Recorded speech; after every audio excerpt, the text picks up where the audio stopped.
तो दोस्तों स्वागत है आपका हमारे नाइट टॉक के नए एपिसोड में। और इस एपिसोड में हमारे साथ वो है जो कि एक फिजियोथेरेपिस्ट हैं और एक न्यूरोलॉजिस्ट की इन्होंने पढ़ाई भी करी है और ये मॉडलिंग भी कर रही हैं साथ साथ। तो हमारे साथ जो है वो है तान्या चौधरी। कैसे हो आप? स्वागत है आपका। हेलो गाइस, मैं बहुत अच्छी हूँ। आप सब कैसे हैं? बढ़िया। और आज हम थोड़े जनरल टॉपिक्स पे भी बात करेंगे और इनकी जर्नी भी जानेंगे कैसी रही है।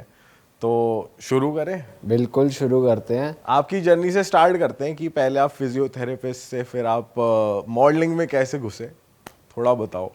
जैसे मैं ना जब भी मैं छोटी थी तो मुझे ना स्टेज पे जाने का, परफॉर्म करने का बहुत शौक था। तो जब भी ना कल्चरल एक्टिविटीज़ होते थे मेरे स्कूल्स में, मेरे कॉलेजेस में भी, तो जब भी तो स्कूल में क्या होता था, मैं एक साथ 3-4 एक्टिविटीज़ में पार्टिसिपेट करती थी। तो मुझे ना बहुत था स्टेज का क्रेज़ कि मुझे रहना ही रहना है। और डांस का भी मुझे बहुत था हमेशा से। बट मेरे पेरेंट्स को कभी ऐसा नहीं था कि नहीं पढ़ाई का ही प्रेशर रहेगा। बट मेरे डैड के ना मतलब माइंड में था एक बैग में कि वो डॉक्टर हैं, तो उनको भी ये था कि बच्चे भी हमारे डॉक्टर होने चाहिए। ये तो होता ही है घर वालों की, डॉक्टर है तो डॉक्टर ही है। तो उनको ये था, मेरी मदर भी मेडिकल फील्ड से ही है, तो उनको ये था कि होना तो चाहिए ही चाहिए। पर मेरे माइंड में ना था ये कि ये मुझे अट्रैक्ट नहीं कर रहा है, ये प्रोफेशन अट्रैक्ट नहीं कर रहा है। बट मुझे अच्छा लगता था। मतलब जब भी जैसे हमारे घर में ना पेशेंट्स आते थे तो मेरे डैड ना स्टार्टिंग में फ्री में जाते थे। वो फ्री में, जैसे उनका एक सोशल वर्क टाइप का था कि वो जब भी वो एक छोटा सा गांव है हमारा, वो वहाँ बिलोंग करते थे। तो पापा क्या करते थे, वो ना अपने साइकिल से जाते थे अपने मेडिसिन्स लेके। और जैसे वहाँ पे बिल्कुल भी कोई फैसिलिटीज़ नहीं थे, मतलब और ना लाइट्स वगैरह थे, कुछ भी नहीं थे। तो पापा जाते थे, उनको फ्री सर्विस। तो मुझे वो देख के ना बहुत अच्छा लगता था। एक थोड़ा था कि हाँ, डॉक्टर बनने से ये तो होता है कि आप लोगों को ठीक करोगे, लोग अच्छे हो जाएंगे, तो जैसे होता है बचपन में। बट जैसे जैसे बड़े हुए तो थोड़ा मेरा मॉडलिंग के लिए चीज़ें बढ़ती गई कि नहीं, मुझे ब्यूटी पेजेंट्स में ट्राई करना चाहिए थोड़ा, और मुझे थोड़ा ड्रेसिंग और स्टाइलिंग का भी रहता था हमेशा से। तो फिर जब जैसे 12th हुआ तो फिर ये था कि अब मैं क्या करूँगी। तो पापा वाज लाइक कि नहीं, डॉक्टर तो बनना ही पड़ेगा। अच्छा। तो फिर मैंने कहा कि अच्छा ठीक है, मैं आपकी बात मानूंगी। फिर मैंने वहाँ पे ना 2015 में मिस कानपुर हुआ था, मैंने उसमें पार्टिसिपेट किया। और जब मैंने उसमें पार्टिसिपेट किया तो उस टाइम मुझे ना ऐसा था कि मुझे हील्स पहनने भी नहीं आते थे। बट उनकी जो 7 डेज़ की ग्रूमिंग थी, मैंने फिर उसमें काफ़ी चीज़ें ग्रैब करी, उसमें वॉक वगैरह सीखी। तो उस टाइम पे मैं टॉप 5 में थी और मुझे टाइटल मिला था मोस्ट पॉपुलर का। तब मैंने उस टाइम अपने डैड को भी बुलाया था, मैंने पूरी फैमिली को बुलाया था। इससे पहले नहीं बताया था आपने घर वालों को कि मैं मॉडलिंग में नहीं, जा रही हूँ? अच्छा। नहीं बताया था। बस उनको ये था कि मैंने जाके वहाँ पे अपना वो दे के ऑडिशन दे के आ गई थी, सिलेक्शन हो गया था। जब मेरी ग्रूमिंग स्टार्ट हुई थी तब मैंने पापा को बताया था कि हाँ मैंने स्टार्ट किया। पापा वाज लाइक हाँ ठीक है, अब कर दिया तो कर दिया। बट फिर मैंने उनको शो में बुलाया था, तब मैंने अपना इंट्रो भी दिया था, एवरीथिंग जितने भी थे सारे पार्ट, जितने भी वहाँ पे राउंड्स थे वो सारे मैंने क्लियर किए थे। तो पापा वॉज हैप्पी। तब उनको ये था कि अच्छा ठीक है, अगर तुम्हारा इंटरेस्ट है तो कर लो, पर ये पढ़ाई नहीं छोड़ने दूंगा मैं। यही कह दिया होगा साइड बाय साइड डॉक्टर जरूर बनना है। डॉक्टर जरूर बनना है। वैसे ये ब्यूटी पीजेंट्स का क्या रहता है, मतलब इनमें रिकग्निशन मिलती है, ये ऑर्गेनाइज कौन करता है, स्पॉन्सर्स कौन होते हैं, इसके बाद काम आगे मिलता है नहीं मिलता? बिकॉज हम लोग भी देखते हैं कि काफ़ी लड़कियां ना अपने बायो में लिख देती हैं मिस कानपुर, जैसे आपने बताया मिस उत्तराखंड। तो ये है क्या चीज़, इसके बाद होता क्या है, और is next step after this, और ये खुद भी क्या चीज़ है, थोड़ा बताओ। एक्चुअली मैं ये कहूँगी ब्यूटी पेजेंट्स का, ब्यूटी पेजेंट्स अगर आपको करने हैं ट्राई तो आप अर्ली स्टेज में स्टार्ट कर दीजिए, क्योंकि इट विल टेक टाइम। ये अचानक से आपको लाइमलाइट नहीं मिलने वाला कि आज आप गए, आपने ब्यूटी पेजेंट में कर दिया और सडनली आपको कल से शोज़ मिलने लगेंगे। Shows as in RAM shows हुए, आपको शूट्स हुए, ये ऐसे All नहीं right. होता है। अब जैसे किसी के साथ आपने किया है, अगर आप विनर हैं वहाँ पे, टॉप 3 में आप हैं, तो उनका कॉन्ट्रैक्ट होता है, आपको वो साइन करना है और उनके जो शूट्स वगैरह होंगे जहाँ पे वो लेके जाएंगे, आप वहाँ जाएंगे as a model. As a model, वो तो आपको लेके बेसिकली जाएंगे। वो मतलब जो जैसे ऐसा कह सकते हैं कि जैसे ब्यूटी पेजेंट्स में ब्रांड्स भी आते हैं जो मॉडल अपना फेस ढूंढ रहे हैं। It depends, I would say it depends कि आप जिस लेवल के शो में गए हो उसका क्या है। और वो फर्दर आपको कितना ज़्यादा बेनिफिट करने वाला है। फॉर एग्जांपल, अगर आप मिस इंडिया की प्रिपरेशन करेंगे तो you will definitely get recognition, ठीक है।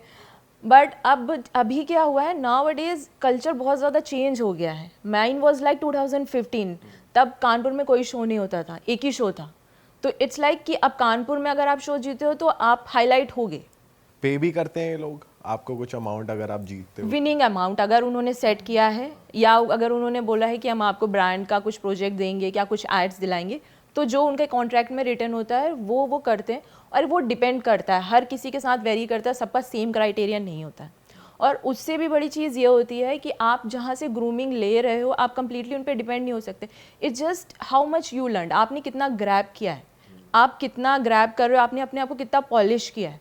और उसके बाद जब आप आगे जाओगे, चीज़ें देखोगे, शूट्स के लिए आपको खुद से ही ट्राई करना पड़ेगा, क्योंकि कॉन्ट्रैक्ट आप कहीं का भी देखो 1 साल से ज़्यादा नहीं होता। तो ये जो मिस इंडिया होता है उसका इनिशियल स्टेप ये पीजेंट्स वाले इवेंट्स होते हैं, ये कंपटीशन? मतलब सी मिस इंडिया में अगर आपको जाना है तो आप ग्रूमिंग्स भी ले सकते हैं, बहुत सारे जगह हैं। डायरेक्टली वहाँ भी जा सकते हैं, ये स्किप करके ये हाँ, आप ये स्किप करके आप प्रॉपर ग्रूमिंग ले लीजिए, आप वो भी कर सकते हैं। बट अब हर किसी के पास भी मुंबई जाके ग्रूमिंग के लिए पैसे नहीं होते, हर कोई नहीं अफोर्ड कर सकता।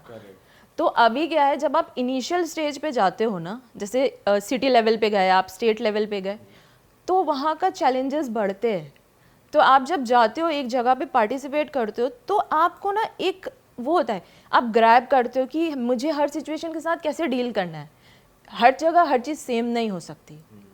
तो जब आप ये देखते हो, तो इसलिए छोटी चीज़ से हमेशा स्टार्ट करना चाहिए टू अपने अंदर कॉन्फिडेंस को करने के लिए, कि आपके अंदर थोड़ा कॉन्फिडेंस डेवलप होगा।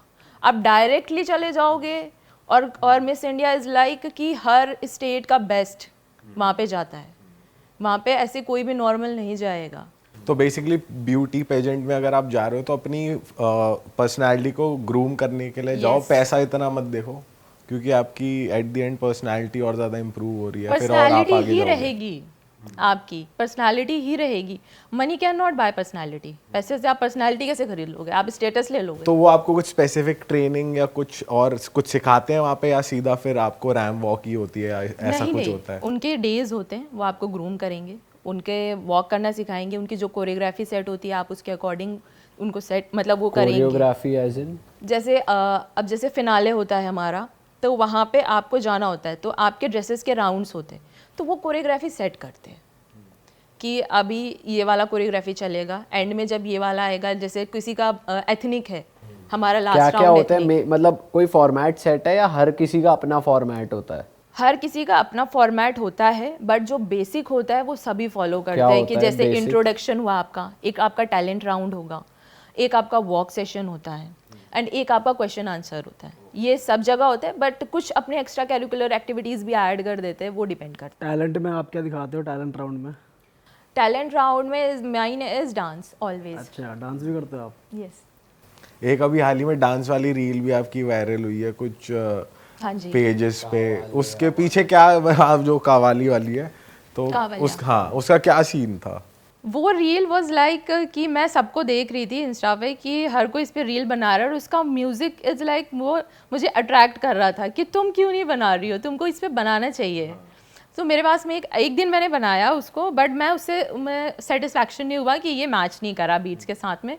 फिर मैंने फ्री होके वो ड्रेस निकाल के बनाया, बट वो उसके बाद में लोगों ने उसको शेयर करने से, मतलब 2-3 दिन तक तो मैं अवेयर नहीं थी कि लोग इसको शेयर कर रहे हैं, बट 2-3 दिन बाद जब मैंने उसको देखा तो उसमें लोग कंट्रोवर्सी भी कर रहे थे, पॉजिटिव भी थे, नेगेटिव भी थे। कंट्रोवर्सी किस चीज़ की?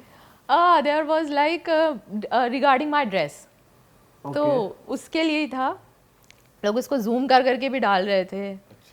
तो मुझे यही था कि मैंने ऐसा कुछ भी नहीं किया है कि ऐसा है कि मैंने जानबूझ के ऐसा इसमें कुछ किया है, उसमें ऐसा कुछ भी नहीं किया है मैंने, और ऐसा कुछ था भी नहीं। तो आपने कुछ रिवीलिंग पहना हुआ है, ऐसा कुछ हुआ है क्या? और कुछ नहीं, that was a choli and skirt type of dress, but थोड़ा सा डीप नेक है उसमें। बट अब वही है ना, इट इज़ डांस, और जब आप एनर्जी में डांस करते हो तो कभी कभी हो जाता है, बट मेरी साइड से उसमें ऐसा कुछ भी नहीं था। जितना लोगों ने उसको एनालाइज किया, उसको निगेटिव शेड में डाल दिया, उतना मेरे साइड से बड़े बड़े पेजेस पे भी शेयर हुई विद हेडलाइंस। आपको उर्फी जावेद और इनसे कंपेयर करा गया, तो उसमें आपको कैसा लगा, क्या सीन था? मुझे उसमें अगर सच बताऊं तो जिन्होंने भी प्रिंट किया, जितना भी प्रिंट हुआ है, जितना भी कवरेज है, उन्होंने किसी ने भी मेरे को नेगेटिव कमेंट नहीं किया।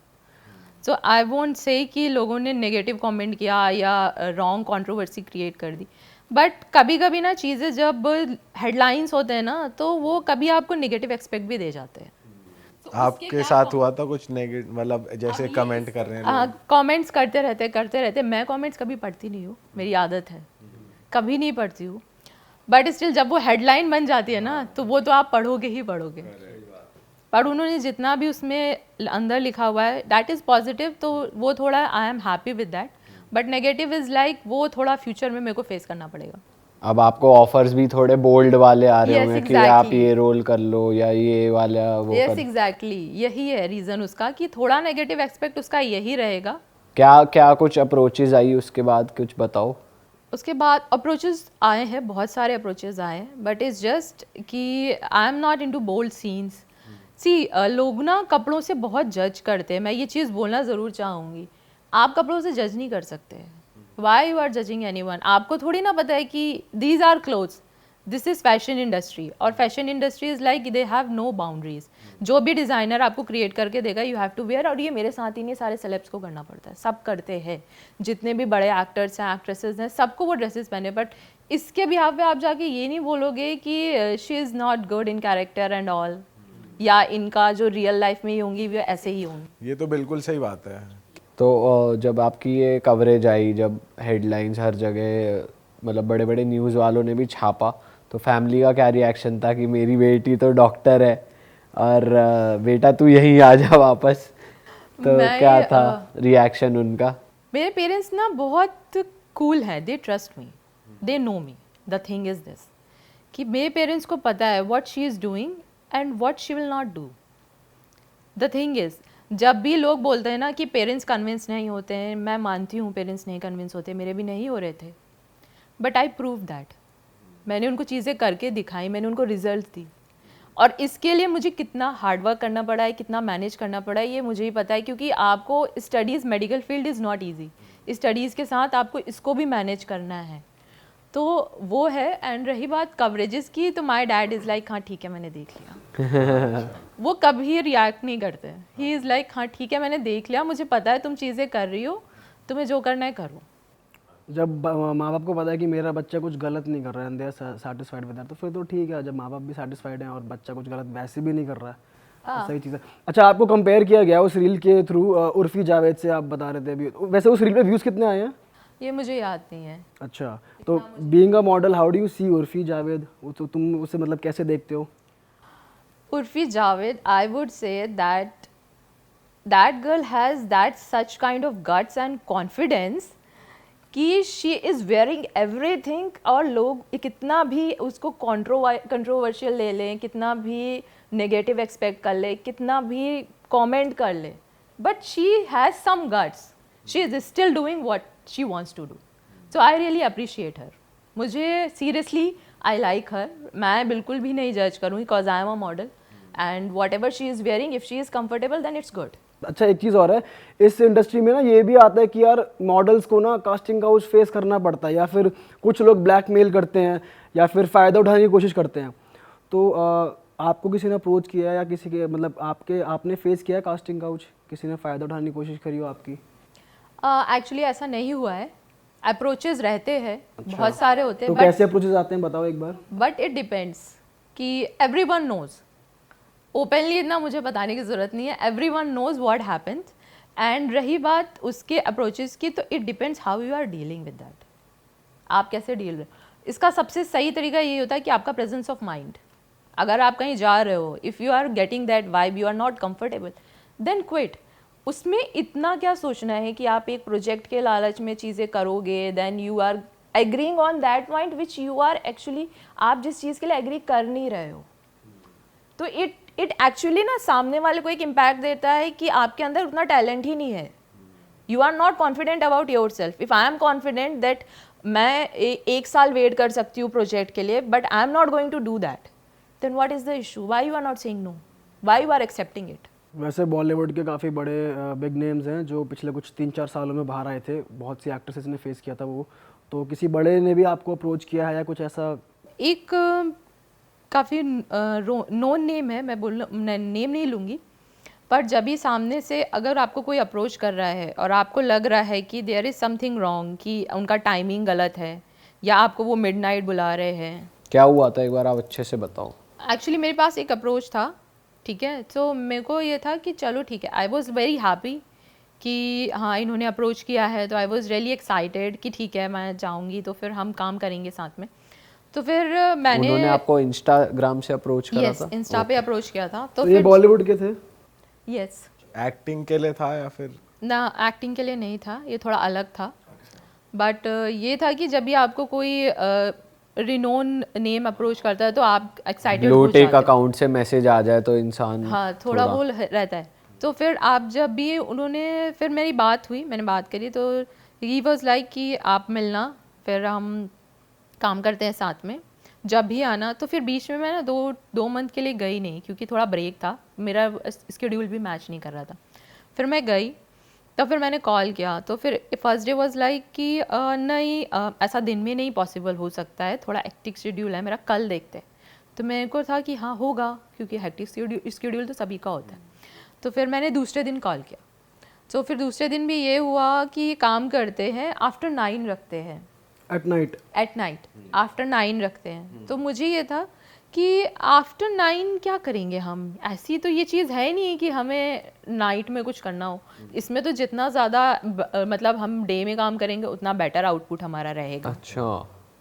फिर मैंने उनको बोला कि नाइट, फिर भी मैंने इतना ज़्यादा वो नहीं किया, मैंने कहा ठीक है कोई बात नहीं, हो जाता है। तो फिर मैंने कहा कि नहीं, टुमारो डे में हम रखते हैं, हम दिन में करते हैं चीज़ें, और डे टाइम में मैं फ्री हूँ, मैं रात में फ्री नहीं हूँ, क्योंकि मुझे एक्चुअली और भी चीज़ें हैं, मेरे सेशंस हैं या कुछ भी है। तो आपने बहाना बना दिया मैंने, इन शॉर्ट। तो फिर मैंने नेक्स्ट डे भी किया, तो उनको यही था कि नहीं आप, मैं रात में ही हो सकता है ये काम, दिन में नहीं हो सकता। सो आई वॉज लाइक ऐसा क्या काम है जो दिन में नहीं हो सकता, बताओ ऐसा क्या काम है दिन में नहीं हो सकता। तो फिर मैं समझ गई थी, फिर मैं नहीं गई। ऐसा तो एक ही काम है जो ये गलत चाह रहा है। हाँ ऐसा क्या काम है, तो फिर मैं नहीं गई और मैंने बात करना भी बंद कर दिया। और वो आपको बुला कहाँ रहे थे, घर पे अपने? हैया, अच्छा, एट हिज प्लेस। हाँ मुंबई में? यस, इन मुंबई। और भी कुछ एक्सपीरियंस आपने करा है जो आपने अवॉइड किया हो जाना, या कुछ ऐसा जो, क्योंकि सिंस आपने इतने सारे ऑडिशंस भेजे हैं लोगों को, तो कुछ आगे से होता है वो, उसमें तो लोग पूछते हैं जो डायरेक्टर्स वगैरह हैं, बट मैंने भी पहले भी कहा था कि कोई आपको फोर्स करने नहीं जाएगा, बट ये है कि अगर अप्रोचेस होंगे तो दे विल आस्क। किसी डायरेक्टर ने भी किया अप्रोच? आप फ्रंट होके पूछ लेते हैं? न, आपको पूछना ही पड़ेगा, यू नेवर नो ना कि किसी, अगर आपने किसी को कमिटमेंट कर दिया है या उनके साथ आपने कॉन्ट्रैक्ट साइन कर दिया और आपको वही नहीं पता है कि आप क्या करने जा रहे हो, तो जब भी आपके साथ ऐसी चीज़ें एक बार हो जाती है इंसिडेंट ना, तो आपको पूछना चाहिए, ज़रूर पूछना चाहिए। नहीं, मैं कह रहा हूँ कि जो डायरेक्टर्स वगैरह होते हैं वो अप फ्रंट होके पूछ लेते हैं आपको, are you comfortable with doing this with me for this role? अच्छा, कैसे? इनडायरेक्टली अप्रोच करेंगे, वो पूछ लेंगे, ऐसे वो पूछेंगे कि बोल्ड सीन्स हैं, थोड़े इंटीमेट सीन्स हैं, आप कंफर्टेबल हो, सो दीज टाइप के क्वेश्चंस वो आपको हिंट्स देंगे। तो if you have presence of mind आप समझ जाओगे। बट यहाँ पे ना फिर दो चीज़ें आ जाती हैं, जो एस्पायरिंग एक्टर्स या फिर जो अपकमिंग मॉडल्स हैं, वो लोग सोचते हैं कि यार अच्छा, अगर कैमरे के लिए इंटीमेट या बोल्ड सीन्स हैं तो ये मेरा काम है, मैं कर लेती हूँ, और अगर ये ऑफ कैमरा भी कुछ करवाएगा तो इस केस में वो कैसे उसको समझें कि ये एक्चुअल में काम है या फिर ये मुझसे कुछ गलत करा रहा है? आपको क्या लगता है, कैसे तो समझें? इसमें ना आपको पूछना चाहिए कि कहाँ, क्या लोकेशन है, क्या शॉट्स हैं, कितने लोग वहाँ पे रहेंगे, और मेरे शिफ्ट की टाइमिंग क्या रहेगी। जैसे आपको पता है कि मेरा शिफ्ट 2 बजे से लेके 4 बजे तक है, ठीक है। अब अगर कोई आपको बोल रहा है कि नहीं आपको नाइट में स्टे करना पड़ेगा, वो शिफ्ट से आप नहीं जा सकते, आपको स्टे करना पड़ेगा, आपको आफ्टर नाइट पार्टीज आनी पड़ेंगी, आपको ज्वाइन करना पड़ेगा। पार्टी तो अपने ऊपर निकलनी है हमें, ये तो गलत चीज़ है। हाँ, तब समझ जाओ ना। तब आप समझ जाओ कि वहाँ पे कुछ और हिंट भी आपको मिल रहा है, और जब भी आपको साइन कर दो ना तो उसको प्रॉपर्ली पढ़ो। कॉन्ट्रैक्ट में भी लिखवा देते हैं ये सब कि? कॉन्ट्रैक्ट्स में लिखवाते नहीं हैं, but there are points that you have to stay, you can not do anything, इस टाइप की भी चीज़ें होते हैं। आप बता रहे थे कि फीमेल डायरेक्टर ने भी अप्रोच किया था आपको? हाँ, क्या हुआ था? वो there was a script, so I have a, it's like I have a curvy body, my body is not very lean. तो उनको ऐसा था कि ये लड़की मेरे रोल के लिए फिट है, कि इसका ऐसा मतलब फिजिक है तो ये मेरे कैरेक्टर में इजीली हो जाएगा। सो अभी मुझे था कि वो इतनी बड़ी डायरेक्टर हैं और मैंने उनसे बात की, उनसे रोल समझने की कोशिश की, हाय हेलो भी बोला, सब कुछ है, मैंने सब चीज़ें क्लियर कर ली, कैसा रोल है, क्या है, कितना टाइम लगेगा, मुझे क्या ऑडिशन बना के भेजना है, सारी चीज़ें क्लियर कर ली। बट उनका एक पॉइंट था कि you have to stay with me for 3 months। अच्छा, और मैं चेक करूँगी कि either you are fit for that role और नॉट। वहाँ पे जो भी तुम्हें करना है, you have to show me first, all right. And for that you have to stay with me for 3 months। ये तो बहुत ही भाई बड़ा ये मामला किस है। हिसाब की चेकिंग है? 3 महीने तक चलेगी जो, और जो फोटो देख के नहीं पता चल पाएगी। ये कैसी चेकिंग हुई? तो मुझे यही था कि 3 months किस चीज़ के लिए, मतलब प्रिपरेशन के लिए। अगर आप टाइम देते हो तो आप कभी उनको ये नहीं बोलोगे कि आपको मेरे साथ ही रहना है, आप उनको टाइम दे दोगे, हम जाएंगे कोई भी एकेडमी ज्वाइन कर लेंगे, अपनी क्लासेस ले लेंगे, पर आपके साथ क्यों रहेंगे? और क्या मॉडल्स और क्या क्या प्रॉब्लम्स फेस करते हैं आम ज़िंदगी में या अपने प्रोफेशन में, अपार्ट फ्रॉम मतलब मैंने तो ये मेरे माइंड में ऐसा आ रहा है कि रैंप वॉक के टाइम पे बहुत ज़्यादा मॉडल्स का वार्डरोब मेल फंक्शन होना या गिरना विरना बहुत ज़्यादा हो जाता है कि वो फिसल गए, बहुत मुश्किल होता है जो उनको फुटवेयर मिलते हैं। तो सच आपके साथ कुछ ऐसा एक्सपीरियंस हुआ है फुटवेयर्स और लास्ट मिनट क्लोथिंग को लेकर कि मतलब और क्या स्ट्रगल्स होते हैं मॉडल्स के? होता है, बहुत सारा होता है, बहुत स्ट्रगल्स होते हैं मॉडल्स के। लास्ट मिनट पे कभी आपके फिटिंग्स प्रॉपर नहीं होते हैं, कभी आपको कुछ भी हो जाता है। तो वही है, इट इज़ लाइक कि आप कैसे हैंडल कर रहे हो। आपने बहुत सारे मॉडल्स को देखा होगा कि उनका फुटवेयर वहाँ पे निकल जाता है, टूट जाता है, टूट गिर जाता है, वो गिर लोग। जाते हैं वो, बट फिर भी वो दोबारा से उठते हैं। तो इट्स नीड सम कॉन्फिडेंस उनके अंदर होता है। हम मॉडल्स को एक ही चीज़ होती है, हमें लोग क्रिटिसाइज़ करते हैं, हम रैंप पे जाते हैं और लोग हमें देखते रहते हैं। अब बिकनी भी पहना है, कुछ भी पहना है, लोग देखते ही रहते हैं, पर हमें पता होता है, बट स्टिल हमको वो कॉन्फिडेंस मेंटेन करके रखना पड़ता है कि अब इतने सारे लोग हमें जज भी कर रहे होंगे, बहुत सारों को हम अच्छे नहीं लग रहे, बहुत सारों को हम अच्छे लग रहे, कोई अप्रिशिएट नहीं भी कर, बट फिर भी यू हैव टू गो। तो इतना ही है कि अगर कॉन्फिडेंस है तो यू विल हैंडल। आप कभी गिरे हो स्टेज वेज पे वॉक करते हुए? By the grace of God no. हम चाहते हैं ना हो ऐसा कभी।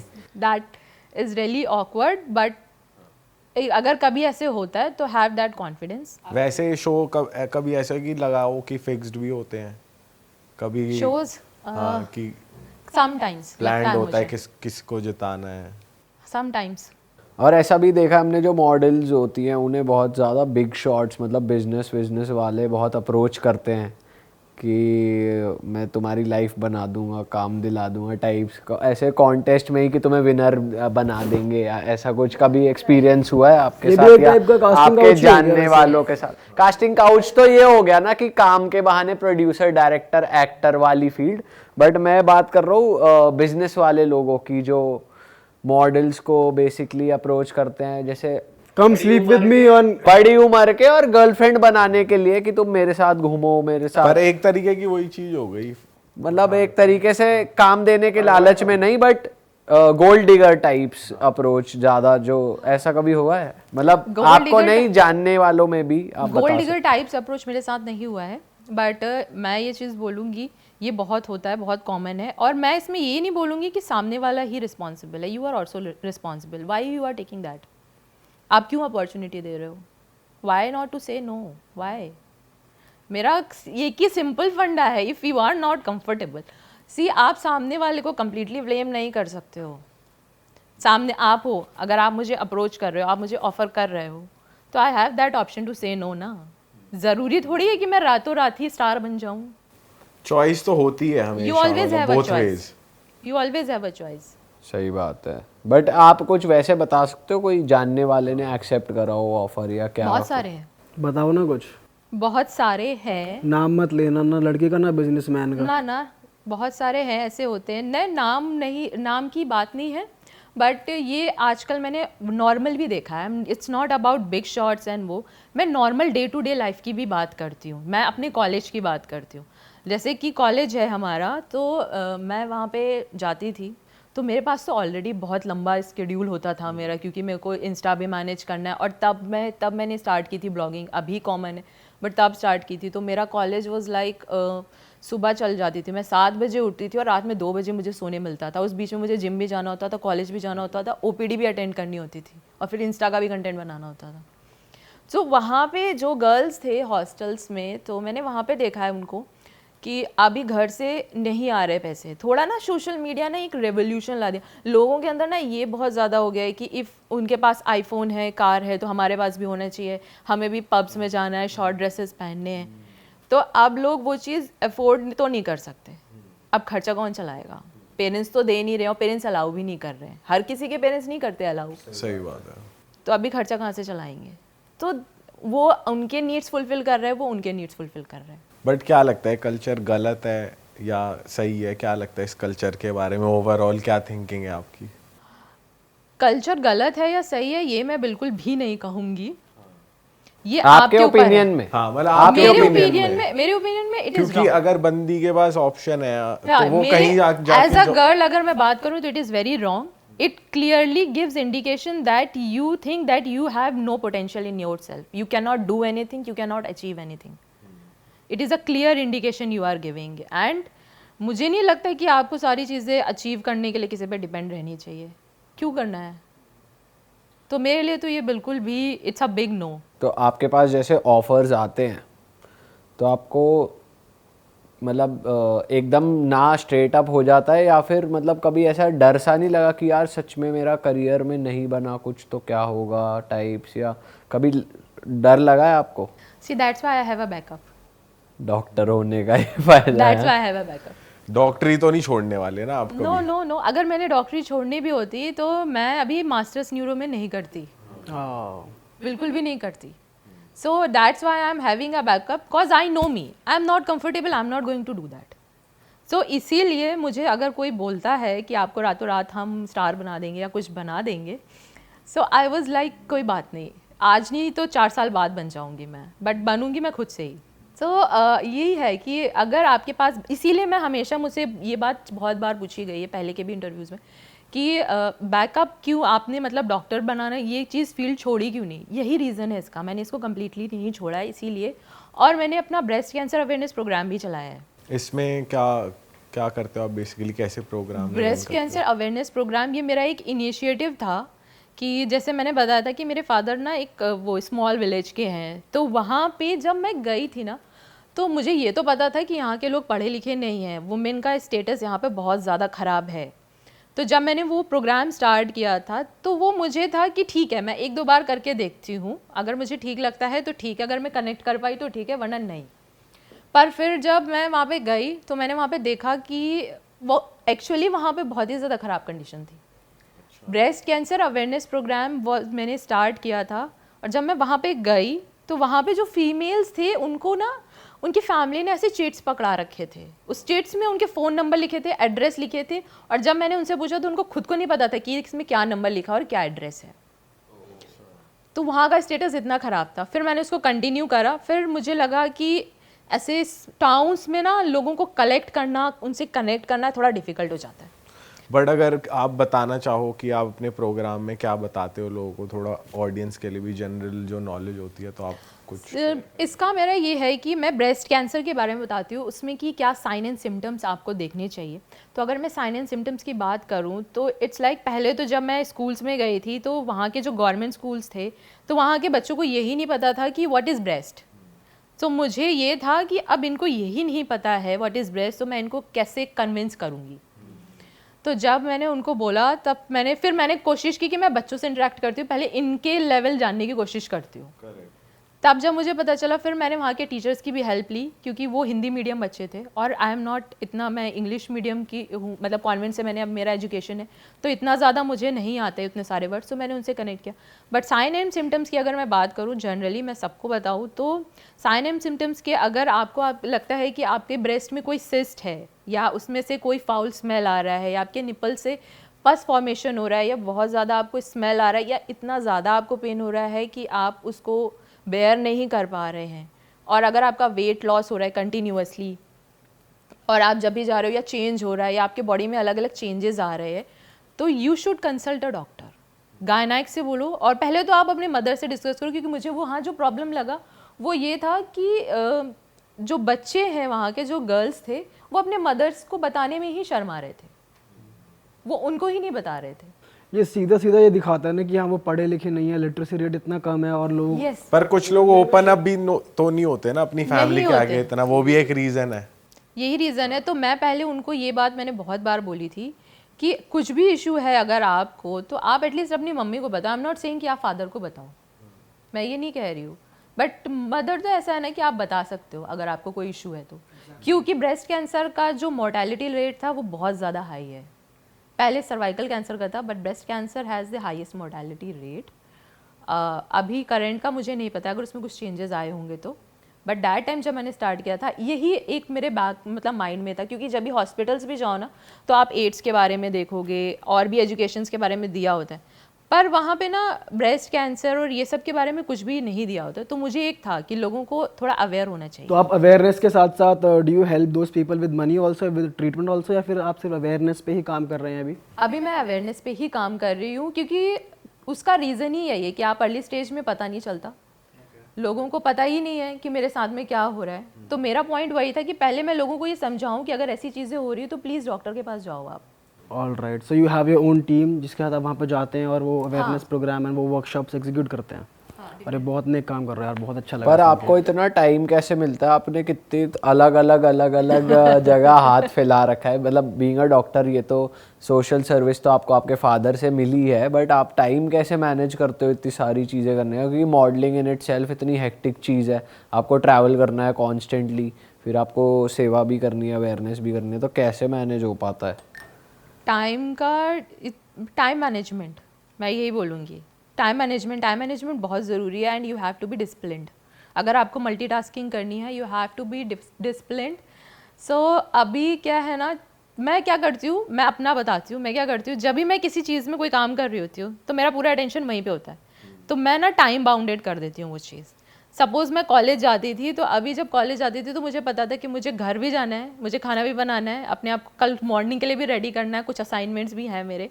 और जब आप फिजियोथेरेपी कर रहे होते हो तो आपको प्रैक्टिस भी करनी होती है, आपको क्लिनिक भी ज्वाइन करना पड़ता है। तो मैंने क्या किया था उस टाइम पे, मैं कॉलेज पहुंची थी, कॉलेज में मैं 5 मिनट पहले भी नहीं जाती थी, मैं एग्जैक्ट टाइम पे जाती थी, वहाँ जाती थी मैं। और मैंने ना अपने बीच के लेक्चर्स में मैंने HOD सर से बोल रखा था कि मुझे OPD कॉलेज की ही ज्वाइन करनी, क्योंकि मेरे पास टाइम नहीं है क्लिनिक जाने का, मुझे एक्स्ट्रा 2-3 घंटे निकालने पड़ेंगे। तो मैं कॉलेज की OPD ज्वाइन करती थी, और जब भी लंच होता था तो मैं बैठ के अपने सारे असाइनमेंट्स पूरे कर लेती थी। तो कॉलेज का काम कॉलेज में ख़त्म हो गया, फिर कॉलेज से मैं सीधे जिम चली जाती थी। तो अब जिम का काम, जिम में जो 2 घंटे मैं फ़ोन छोड़ देती थी, कुछ भी मतलब नहीं है, प्रॉपर एक्सरसाइज कर लो, फिर मुझे सीधे घर फोन जाना है। वैसे भी नहीं होना चाहिए, वो तो बाय वो तो डिफॉल्ट फिर अलग ही पर- होना चाहिए, वो तो फिर करने की थोड़ी बात नहीं होती। एक्सरसाइज फिर होगी। एक्सरसाइज नहीं होती। लड़कियों का तो छूटता नहीं जिम में फ़ोन, आप छोड़ देते तो हिम्मत है आपकी। नहीं, मैं नहीं, मैं जिम मतलब मेरा वही है कि एक टाइम पे एक काम करो, प्रॉपरली उसको फिनिश कर दो। हाँ, अच्छा, बिफोर गेटिंग इनटू मॉडलिंग, आपने बताया जब आप मेडिकल कैंपस में एक बार थी तो आपने वहाँ पे एक घोस्ट एनकाउंटर आपके साथ हुआ। ये सबसे बढ़िया टॉपिक है हमारे पॉडकास्ट में, लोगों को बड़ा मज़ा आता है, तो एक बार वो बताओ और डिटेल में बताना। मैं बताती हूँ। एक बारी ना, मैं जहाँ पे रहती हूँ, मेरे पेरेंट्स जहाँ पे रहते हैं, तो वो हॉस्पिटल का कैंपस है। कौन सा एरिया है ये? ये सफ़ीपुर है, उन्नाव के आगे पड़ता है। वहाँ पे मेरी मम्मा की पोस्टिंग है, तो हमारा घर भी वहाँ पे ही है, फ्लैट है वो। तो एक बारी क्या हुआ कि बहुत ज़्यादा बारिश हुई थी, तो कटआउट हो गया वहाँ पे, लाइट का कटआउट हो गया, और इन्वर्टर्स भी नहीं थे, तो पूरा कैंपस, अभी ना पानी भी नहीं आ रहा था। तो हमको क्या था कि वहाँ पे ना बैक में एक टैप है, तो वो टैंक टाइप का है, तो जो भी हम लोग हैं, हम लोग वहाँ से जाके पानी ले सकते हैं। सो मैं और मेरा भाई वाज लाइक कि रात के ऐसे 10:30 बजे थे, तो मैंने मेरे भाई को बोला कि मैं अकेले तो नहीं जाऊँगी। तो मेरा भाई बोला अच्छा चलो ठीक है, मैं चलता हूँ तुम्हारे साथ में। तो मैं और मेरे भाई दोनों अपने हाथ में 2-2 बॉटल्स लेके निकल जाते हैं। अब हम दोनों जा रहे होते हैं, अब वो पूरा अंधेरा पड़ा हुआ है, पूरा अंधेरा है, वहाँ पे कोई भी लाइट नहीं जल रही है, और जो अंदर भी जल रही है क्योंकि वो हॉस्पिटल है, तो अभी इन्वर्टर्स भी नहीं है, तो कैंडल्स हैं वो। तो अब मैं और मेरा भाई जाते हैं, तो वो टैप के पास हम पहुँचते, तो हम दूर से एक दूसरे को बोल रहे होते हैं। मैं उसको बोल रही थी तुमको सच में लग रहा है वहाँ कोई पानी भर रहा है या मेरा वहम है? तो मेरा भाई बोल रहा है नहीं नहीं, कोई पानी ही भर रहा है, इतनी रात में पानी ही भरने आएगा कोई।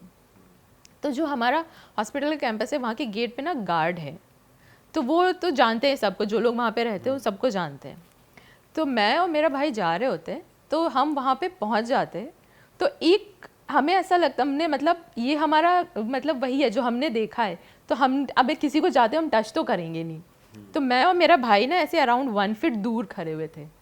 तो हम ना वहाँ पे एक अंकल थे ना, हमें उनका फेस हमें नहीं दिखा, बट वो पीछे से थे और उन्होंने ऐसे मतलब हमें कुछ कलर वलर उनका इतना नहीं समझ आया क्योंकि अंधेरा था, बट ये था कि हाँ कोई पानी भर रहा है। तो अभी तुम्हें डर लगना स्टार्ट हो चुका है या फिर तुम्हें लग रहा है तुम्हारा भाई चिल है? सीन उस टाइम क्या था? हाँ नहीं, मुझे डर नहीं लग रहा, हम दोनों को डर नहीं लग रहा, हम दोनों के यही है कि कोई पानी भर रहा है। और हमने कम से कम 4 बार बोला उनसे, अंकल आपने पानी भर लिया, अंकल आपने पानी भर लिया, हमने उनसे 4 बार बोला। और जब हम लोग वहाँ पे क्योंकि दूर खड़े थे डिस्टेंस मेंटेन करके, तो वो गार्ड वहाँ से आता है तो वो हम दोनों को देख रहे होते हैं, तो वो हमसे बोल रहे हैं मैं पिछले 1 मिनट से देख रहा हूँ तुम लोग किससे बातें कर रहे हो। अब मैं और मेरा भाई एक दूसरे की शक्ल देखते हैं कि ये एक्चुअल में हुआ क्या। तो क्योंकि अगर मैं अकेले जाती तो मुझे लगता है कि चलो ठीक है वहम है, बट मैं और मेरा भाई एक दूसरे की शक्ल देख रहे हैं और हमने 2 कदम और पीछे चले गए।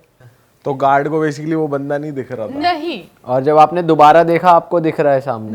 जब हमने एक दूसरे की शक्ल देखी और जब हमने देखा तो फिर वो नहीं था। अरे तेरी। तो फिर वो नहीं था, फिर हमने गार्ड से बोला हम अभी यहाँ पे अंकल तो थे। तो वो गार्ड बोला मैं पिछले 1 मिनट से देख रहा हूँ तुम लोगों को, तुम किससे बात कर रहे थे, यहाँ कोई नहीं है।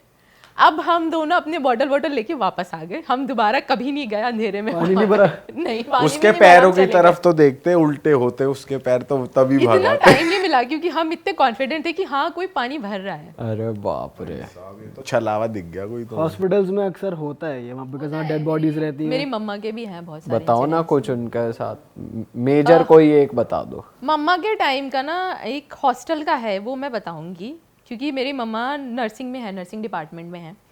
तो जो कानपुर में है हमका हॉस्टल था उनका, तो मम्मी वहाँ से ट्रेनिंग कर रही थी। तो मम्मी वाज लाइक कि सुबह का 4 बजा था और सब अपने फेस्टिवल्स में गए हुए थे, तो वो 4-5 लड़कियाँ ही थीं।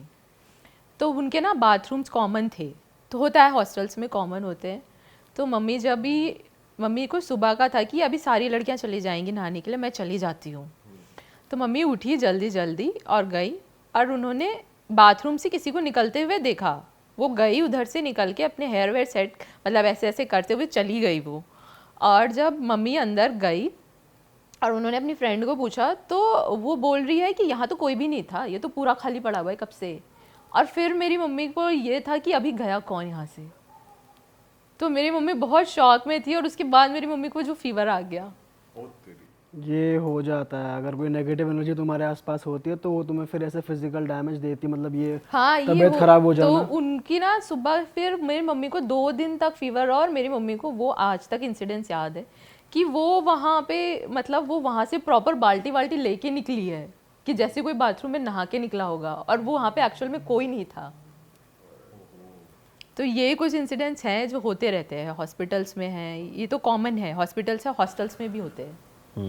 अच्छा, coming back to your modelling phase, आप इंस्टाग्राम पे बहुत एक्टिवली कंटेंट बना रहे हो, तो आपको क्या लगता है इंस्टाग्राम रील्स ने कैसा, मतलब कैसे आप उसको देखते हो? एक तरफ लोग बहुत ज़्यादा टाइम भी ख़राब कर रहे हैं उस पर, जो स्क्रॉल करे जा रहे हैं। एक तरफ बहुत सारे लोगों को रोज़गार भी मिला है इससे, क्योंकि हर बिजनेस आजकल इंस्टाग्राम पे, बीट कपड़ों की दुकान, बीट हम जैसे क्रिएटर्स को बहुत सारे अपॉर्चुनिटीज़ मिली हैं इंस्टाग्राम की वजह से, हमारा कंटेंट भी वहाँ पुश होता है। तो आप इंस्टाग्राम को कैसे लेते हो आपकी स्पेस में, क्योंकि आपके फ़ोटोज़ पे कमेंट्स आना या कंट्रोवर्सी होना भी हो जाता है। Females are more prone to negative comments, कोई भी कमेंट करके जा सकता है, तो वो बताओ थोड़ा।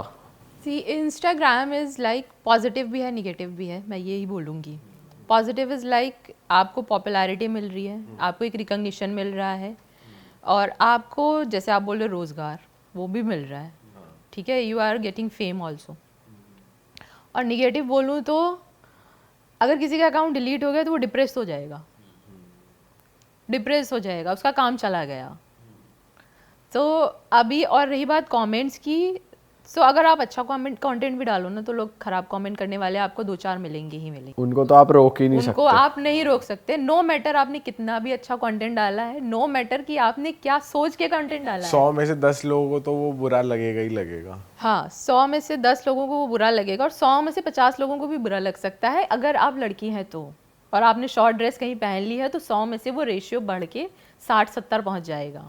अच्छा, देखते भी हैं, ऐसा भी नहीं है, बार बार देखते भी है, फिर कमेंट भी मैं ये करते हैं। जानना चाहता हूँ, क्या आप एज अ कंटेंट क्रिएटर आप मानते हो कि कुछ लड़कियां जानबूझ के भी शॉर्ट ड्रेसेस पहनती हैं, उनको पता है कि अटेंशन कैसे ग्रैब करनी है, ऑडियंस कैसे मिलेगी? क्या आप मानते हो कि बहुत सारे लोग इस चीज़ का फ़ायदा उठाते हैं, बहुत सारे लोग स्किन शो करते हैं, female specially? See skin shows and कपड़ों की जब भी बात आती है मैं यही बोलूँगी ये उनका चॉइस है कि वो क्या कर रहे हैं, ठीक है, ये उनका चॉइस है। और अगर उनको पता है कि उनको अटेंशन कैसे मिल रही है तो इसका मतलब है कि आप सामने से उस चीज़ पे अटेंशन दे रहे हो। वो तो नेचुरल सी बात है। आप अटेंशन दे रहे हो तो अटेंशन मिल रही है। अब मैं एक एग्जांपल इसका मैं बताऊंगी, मैं एक चीज़ बोलना चाहूँगी। सब लोग बोलते हैं कि लोग शॉर्ट ड्रेसेस पहन रहे हैं, बिकनीज पहन रहे हैं, बहुत सारी चीज़ें पहन रहे हो, आप लोग लड़कों को अट्रैक्ट कर रहे हो, ये कर रहे हो, वो कर रहे हो। पर मैं बताऊं, अगर मैं सूट में पोस्ट डाल दूं तो आप उसको लाइक नहीं कर रहे हो, आप एक जेन्युइन कमेंट लिख के नहीं जा रहे हो उस पर। देखो, हमें तो सूट में लड़कियां बहुत पसंद है। हाँ, आपने अच्छी Instagram लगे। की बात करी। इंडियन आउटफिट में इंडियन वेमेन बेस्ट लगती है, चाहे सूट हो या साड़ी। साड़ी, ठीक है ना। तो जो भी हम लोग होते हैं ना, हमारे लिए भी सूट एंड साड़ी बहुत कंफर्टेबल होता है, ये हमारे लिए बहुत कंफर्टिंग है। कुछ जानबूझ के अगर कर रहे हैं तो मैं उनकी बात नहीं करती हूँ, वो तो फिर पता ही है सबको कि वो जानबूझ के लिए कर ही रहे हैं, अटेंशन के लिए कर रहे हैं। But the thing is audience is not liking that, आप रिस्पॉन्ड नहीं दे रहे हो। और आजकल आपको जितना भी काम मिल रहा है आपके फॉलोअर्स के बेसिस पे, आपके नेम के बेसिस पे मिल रहा है, आपके फेम के बेसिस पे मिल रहा है। तो ये आप कह रही हैं कि हाँ कुछ लड़कियां ऐसा कर रही हैं, जानबूझ के रिवीलिंग कपड़े पहन रही हैं ताकि उन्हें लाइक्स, फॉलोअर्स और फिर इन रिटर्न काम मिले। उनको कुछ भी नहीं मिलेगा, मैं ऐसे बोलूँगी तो। बट यू आर सेइंग कि कुछ लड़कियां ऐसा कर रही हैं। दे आर कंफर्टेबल, ठीक है, दे आर कंफर्टेबल, वो कर रही हैं, ठीक है। मैं ये नहीं कह रही हूँ कि नहीं कर रही हैं या लड़कियां शॉर्ट ड्रेसेस नहीं पहन रही हैं, पहन रही हैं, सब कुछ पहन रही हैं, बिल्कुल पहन रही हैं। लाइक्स और व्यूज के लिए पहन रही हैं लाइक्स एंड व्यूज़ के लिए। अगर और रही बात व्यूज़ एंड लाइक्स के लिए भी नहीं, तो फिर मैं यही है कि उनका ये चॉइस है, वो क्या कर रही हैं, सबकी अपनी चॉइसेस होती हैं। जैसे मैं किसी चीज़ में कंफर्टेबल नहीं, मैं वो नहीं करूँगी, बट ये उनका चॉइस है, अगर वो कंफर्टेबल है तो दे कैन। मैं उनको जज भी नहीं करूँगी क्योंकि अल्टीमेटली ये उन्हीं का चॉइस है। बट फिर हम इस केस में कमेंट करने वालों को भी गलत नहीं कह सकते, वो उनका चॉइस है, जिसको करना है वो करेगा ही। और आप एक पब्लिक प्लेटफॉर्म पे अपनी फोटो या पिक्चर डाल रहे हो या रील डाल रहे हो और आप फिर एक्सपेक्ट करो कि नेगेटिव कमेंट्स ना आए, पॉजिटिव, फिर ये भी गलत होगा। ये भी पार्ट ऑफ द गेम ही है। ये नहीं हो सकता, ये कभी नहीं हो सकता। उसका रीज़न ये भी है कि कभी अभी मैंने ना लास्ट कुछ टाइम पहले सूट में फ़ोटो डाला था तो दे वर लाइक, आज सूट क्यों पहन लिया। अच्छा, ऐसे भी कमेंट्स थे। हाँ, आज सूट क्यों पहन लिया है। अब अगर मैं मंदिर जा रही हूँ तो मैं शॉर्ट्स पहन के तो नहीं जाऊँगी, सूट पहन के ही जाऊँगी। और अगर मैं शॉर्ट ड्रेस पहनती हूँ तो मैं सूट और साड़ी भी पहनूंगी, क्योंकि वो सारी चीज़ें मेरे लिए कंफर्टिंग है, वो मेरा कंफर्ट जोन है एक तरह से। अब वो आपको एंटरटेन नहीं कर रहा है वो अलग बात है, पर इसके लिए मैं वो पहनना नहीं छोड़ दूंगी। क्या ये कह सकते हैं कि लड़कियां इस केस में भटक रही हैं? नो वन इज स्कैर्ड, भटक क्यों रही है। मतलब ये कि उनको पता है, उनको इस वे में फेमस होना उन्हें फर्क नहीं पड़ता। अभी ना जो ये सोशल मीडिया के बाद में जो एक रेवोल्यूशन आया है, everyone wants to get recognized, सबको लग्जरी लाइफस्टाइल चाहिए। तो अब उनके लिए क्या है, जो भी मुझे शॉर्टकट मिल जाता है आई विल यूज। तो ये है क्योंकि सब उस लाइमलाइट के और उस चीज़ के लिए अट्रैक्टेड है। Everyone wants that, but I would say everyone will not get that. Ultimately at the end आपको टैलेंट कहीं ना कहीं शो करना ही पड़ेगा। बात तो आएगी, अगर आपको लॉन्ग टर्म पे जाना है तो टैलेंट तो यू हैव टू शो। वो ही शॉर्ट टर्म वाली चीज हो जाएगी, थोड़े टाइम के लिए लोग आपको देखेंगे, फिर कोई और आ जाएगी सेम उतना ही जो शो ये कर सब रहे जगह हैं। होता है। कुल मिला के अगर तुम अपनी बिकनी में कपड़े डाल रहे हो, अगर तुम गुड परफेक्ट बिकनी मॉडल हो तो तुमको रिकग्निशन मिलेगी उस चीज़ के लिए, तो तुम्हें सही लोग सही टाइम पे पकड़ लेंगे। अब तुम ये कर रहे हो कि यार मुझे इंस्टाग्राम पे फॉलोअर बढ़ाने, चलो मैं बिकनी में आ जाती हूँ, तो वो चीज़ मुझे लगता है कि थोड़ा ऑफ जा रहा है। लड़कियां भटक रही हैं, तुम अगर क्या पता तुम किसी और चीज़ में ज़्यादा अच्छे हो, वो चीज़ कर लो। हाँ, ये चीज़ जो आपने ये पॉइंट बोला है, ये पॉइंट बहुत ज़्यादा अच्छा है। मैं ये चीज़ ज़रूर बोलूँगी, मुझसे एक बार लास्ट में भी ये पूछा गया था, तो मैंने ये कहा था कि ज़रूरी नहीं है कि social media is everything and आप एक्ट्रेस ही बन जाओगे, आप मॉडल ही बन जाओगे। आप अपना पोटेंशियल तो रिकॉग्नाइज़ करो। क्या पता आप मेडिकल फील्ड में बहुत अच्छे हो and you seriously think medical field में कम पैसा है? No, it has lot of money. Of course. तो you are correct, at your point you are correct कि you need to recognise your potential ना, कि आप किस में अच्छे हो। हर कोई ये चीज़ नहीं बन जाएगा। और मैं तो यही बोलूँगी कि भीड़ मत बढ़ाओ, ज़बरदस्ती का कंपटीशन मत create सोशल करो। मीडिया में भी जरूरी नहीं है कि आपको शो कर रहे हो तभी फॉलोअर बढ़ेंगे आपके। कॉमेडी भी कर रही हैं लड़कियां अपना कुछ स्पिरिचुअल कंटेंट भी नहीं बना भाई, रही हैं। लड़कियों के लिए तो हो रहा है, शो कर रही है और उनका बढ़ रहा है, वही मैं कह रहा हूँ, ये गलत हो। नहीं मतलब इस वे में भी अगर तुम अच्छे हो तो बढ़ सकते हैं तुम्हारे क्यों फॉलोअर। नहीं बढ़ सकते? बहुत सारे हैं, बहुत सारे एग्जाम्पल्स है। कुकिंग शोज के लोग फेमस नहीं होते क्या? जो कुकिंग कर रहे हैं वो फेमस नहीं है। और रही बात व्हाट ही सेड कि अगर आपका परफेक्ट बॉडी है, मैं ये नहीं कह रही हूँ कि बिकनी पहनना is wrong. If you have that perfect body, wear it confidently. Beauty pageants में भी पहनाते हैं just to see your confidence, just to see how perfect your body is. So if you have that then wear it. But if you think that I am not comfortable and I am still wearing it, then we cannot help it. अच्छा, आप modelling से थोड़ा और हटके आते हैं। Acting भी करी है आपने ट्राई, तो एक्टिंग में कैसे घुसे आप? पहले सोचा मॉडलिंग फिर एक्टिंग भी? एक्टिंग इज, देखो मुझे ना चीज़ें, वाई आई एम मल्टीटास्किंग, क्योंकि मुझे ना मैं चीज़ से बोर हो जाती हूँ। मुझे एक है ये है, मैं बहुत जल्दी चीज़ों से बोर हो जाती हूँ। डॉक्टरी से मत हो जाना, फिर बैकअप चला जाएगा तुम्हारा। नहीं, मैं डॉक्टरी से बोर नहीं हूँ, बिल्कुल भी नहीं हूँ। और डॉक्टरी में मतलब एक ये चीज़ है कि जब भी मेरा पेशेंट ठीक होता है ना, आई गेट रियली हैप्पी। क्योंकि मैं जब इंटर्नशिप कर रही थी तो मेरे कुछ पेशेंट्स हैं जो वो बिल्कुल भी चल नहीं पा रहे थे। तो जब आप अपने पेशेंट को हाथ पकड़ के चलाने की कोशिश करते हो, एक्सरसाइजेस करते हो, तो जो डे बाय डे आपका पेशेंट रिकवरी करता है ना, वो बहुत सेटिस्फाइंग होता है आपके लिए। तो उससे बोर नहीं होंगी। बट मुझे ये रहता है कि हाँ, ये चीज़ मुझे करनी थी, मैंने ये चीज़ कर ली है, तो फिर अब मुझे कुछ नई चीज़ सीखनी चाहिए। मतलब basically I am a learner, कुछ नया सीखनी चाहिए। अभी रिसेंटली मैंने स्विमिंग सीखी, क्योंकि मुझे ये था कि मुझे स्विमिंग सीखनी थी, तो अब मैंने रिसेंटली तो ये आप खुद ही कर रहे हो या कोई आपको सलाह दे रहा है कि एक्टिंग भी करो, मॉडलिंग भी करो, सब करो? कोई ऐसा कुछ स्पेसिफिक कोई है नहीं, क्या? नहीं, ऐसा कुछ नहीं है। इट्स जस्ट कि मेरा इंटरेस्ट जिस चीज़ में होता है मैं वो चीज़ एक बार ज़रूर ट्राई करती हूँ। तो एक्टिंग के लिए भी ये नहीं है कि ये एक दिन की चीज़ है। इसके लिए भी मैंने बहुत ऑडिशंस दिए।